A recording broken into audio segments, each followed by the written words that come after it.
با درود خدمت دوستان همیار برزیل و اما کتاب دومی که برای کتابخونه سیمرغ میخوام معرفی کنم کتابی هست به اسم افسردگی نهفته اثر مارگارت رابینسون رادرفورد.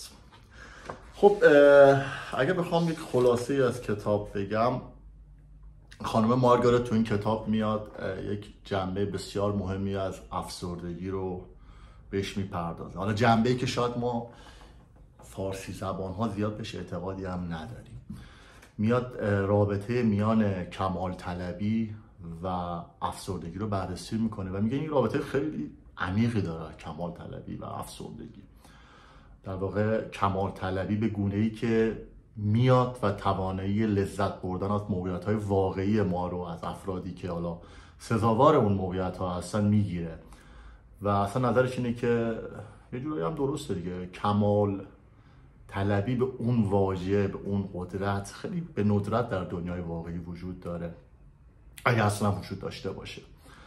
خلاصه که میاد این کمال در واقع کمال گرایی رو به چالش میکشه و میاد میگه که گاهی افرادی که ظاهرا همه چیز رو دارن از هم میپاشن و ممکنه که افسردگی بیاد زیر نقاب این کمال طلبی. و حالا این کتاب میاد در مورد این صحبت میکنه که چگونه این افسردگی رو در خودمون بشناسیم، چجوره در واقع اون خجالت و شرمی که از این افسردگی برای ما میاد غلبه کنیم و این کمال طلبی ناسالم رو کنار بذاریم. حتی اگه خودمون یک خود ناقصی هم هستیم، یک خودی هستیم که کامل نیستیم، میشه کامل نیست دیگه، بریم خودمون رو در آغوش بگیریم. نظر خود من در مورد این کتاب اینه که میاد میگه که آقا جان، حالا کمال طلبی خوبه، جنگیدن تو زندگی باحاله، به موقعش خوبه، ولی نقش تو زندگی قبول کن و نقش تو در زندگی کن.